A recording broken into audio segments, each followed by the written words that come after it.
Good morning, everyone. We are still in week 1 of the December quilt along from A Year in Solids. This is the quilt we're making. In week 1, we were to cut the fabric and make the strip pieces. I've already posted a video of cutting the fabric, and now we're going to work on piecing the strip pieces. So the first strip we'll work on making is the red, white, red. When I'm strip piecing, pieces that aren't going to stay together. In other words, so we're making this big strip, and then from this strip, we're going to cut the diamond shapes from them. So let me show you in case you're not sure. I have one right here. This is what we're going to be cutting from the red, white, red strip. We're going to use our roller to line it up along the top or the bottom, it works either way, the 45-degree angle, and then we're going to cut at a certain increment, which is in the pattern, to get pieces like this. So when I'm piecing strips to cut into sections, whether it be a diamond shape like this or just even squares, whatever it may be, I always make my stitch length a little bit less. So you can see here, I'm probably using like, this machine has a dial, so it's not exact, but maybe like a 1.8. I do that because if I have big stitches, you could even go a little bit lower. You could go to 1.5 if you want. But if I use bigger stitches, like a 2 or a 2.5 or 2.3, whatever stitch you usually use, when you make these cuts, separating the units, it's more likely that you're gonna cut directly in the middle of a big stitch, and then these ends start to open up, which is one of the reasons I'd say that I don't often strip piece when the option is either piecing, say piecing a 9-patch individually with all the squares, or strip piecing. I usually piece individually. It's just a personal preference for me. But here, it's definitely easier to strip piece and then cut these rather than to cut individual units. So we're doing it here. It works well and it's easy and quick. Just a note to probably shorten your stitch length so that you have less. It's probably still going to happen just because of the nature of what this is, of cutting through stitches you already sewed. It's still going to happen, but it's going to happen way less if you keep the stitch length shorter. And also, just like, don't handle these too much. That will help preserve those stitches. Okay, so let's get started. I am offsetting my strips as recommended in the pattern, and then I'm just gonna go ahead and start stitching. You can pin these strips as you like, or you can just organize them as you go, as I do. I make sure that they're matching on both sides and that I'm maintaining a consistent 1/4 inch seam allowance. That's going to be really important here, because if you don't maintain a consistent seam allowance, when you go to cut these, they won't be the right size. So I have a guide, a seam guide, and I'm paying attention to when this is going into the machine. Like back here, it might be off, but when this is going into the machine here, I'm paying attention that this is really maintaining that 1/4 inch seam allowance.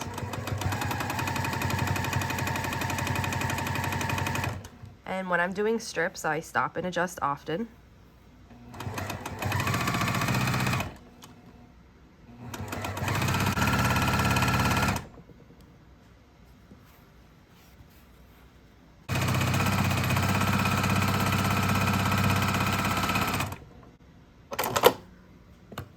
You can, of course, chain piece these if you like, but for this demo, I'm just doing one. So you can see I have a shorter stitch length here. That's gonna help when we cut those apart. I'm gonna open this up. If you'd like, you could press to the dark at this step. I'll do them all at once at the end though. I'm gonna go ahead and offset this again, just like I did. And the correct amount to offset this is in the pattern. And then you just start stitching again to add this 3rd strip.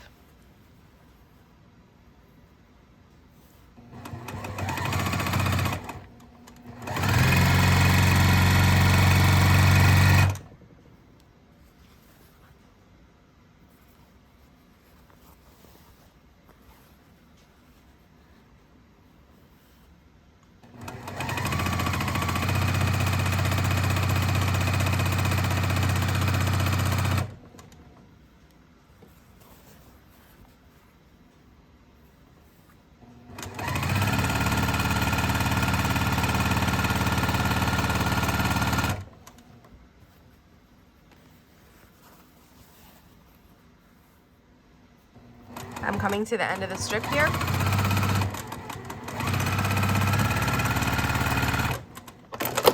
And then this one's finished. We're going to be pressing both parts of this to the dark.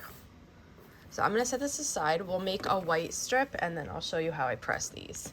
So the white strip is the opposite. We're going to start with a white, have a red in the center, and then add a third strip that is white. But it is the same exact process, just you're reversing the colors. So we're just going to stitch with a consistent seam allowance all the way down the length of this strip.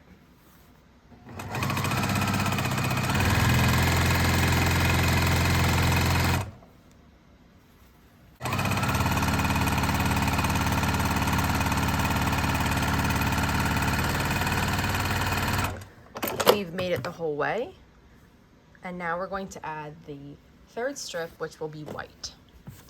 So we'll just go back to the beginning, open this up, we'll offset again, and start sewing.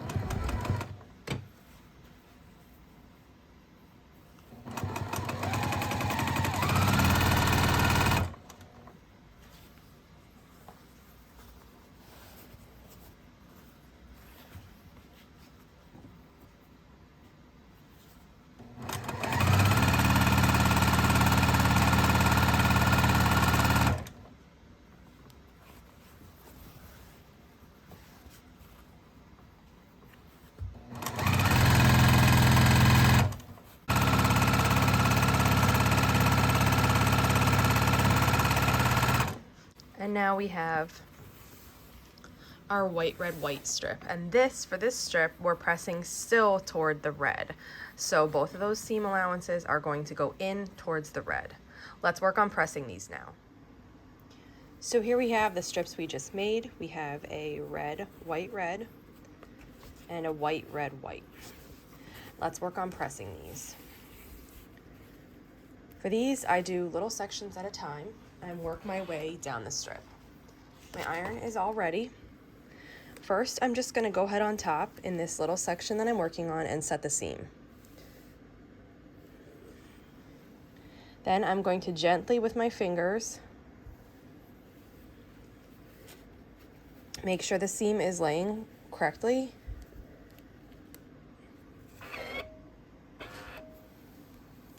And continue with the iron.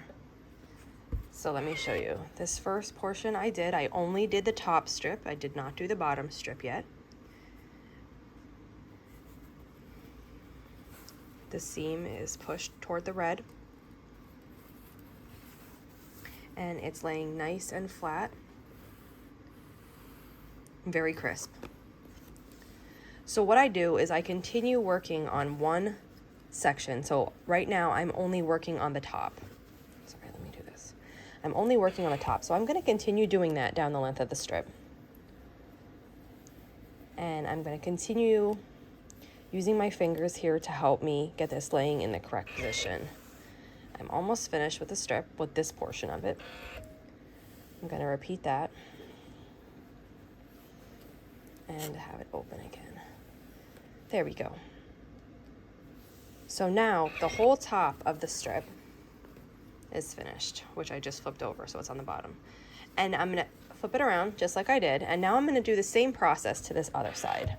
I find I get the best results when I work on one strip at a time, and I very carefully push the seam allowance the way I want it to be. I don't get any distortion. I don't see any warping.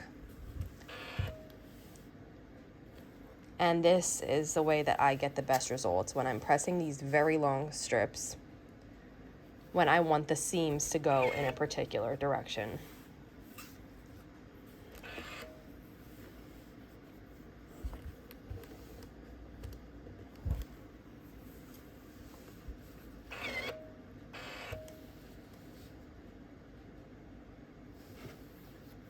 Okay, one strip is finished. This is the front of it, all the way down. here's the end. And then on the back side, the seams, you can see the white is laying flat and the seams are pushed towards the red side to kind of hide that seam so that you don't see it on the front. So the white, red, white is the easier strip to press when you're working this way.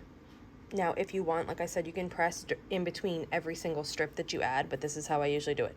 This is the easier one to do because you have them laying just how you want them and you open it up and press it.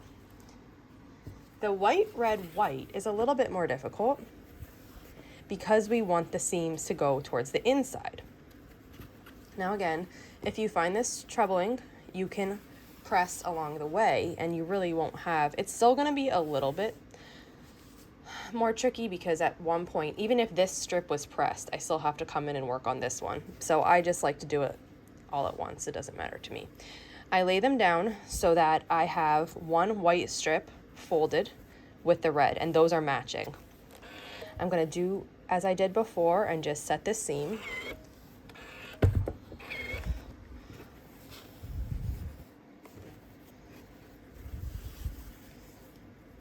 Okay. I'm going to do it as I did before, and I'm just going to come in and set this seam. Now, instead of just flipping back one strip, we're going to flip back the top two, and we're working on this bottom side right here. And I'm going to come in just like I did before, though. I'm using my fingers quite a bit to make sure this seam is laying correctly before I press it. And now we have this bottom, so this little section of it pressed. And I'm going to continue that all the way along the length of this strip. So I'm going to fold it down so that the two strips are down and this red and white are matching. Set the seam. Once the seam is set, I'm going to use my fingers to open this up and hold it in place how I want it to be. And I'm going to come through.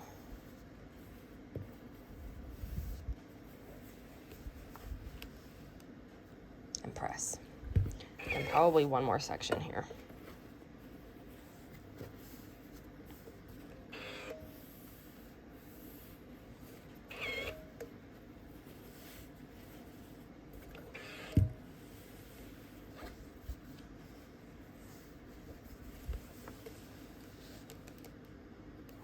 Okay, now this bottom one is all pressed. We're going to work the same way for the last part. So I'm going to flip it over.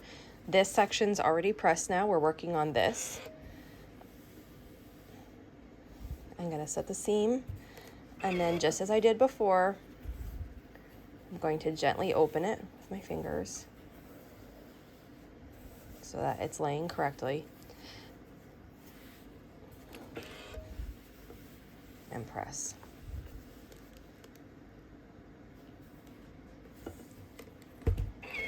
And repeat that all the way down.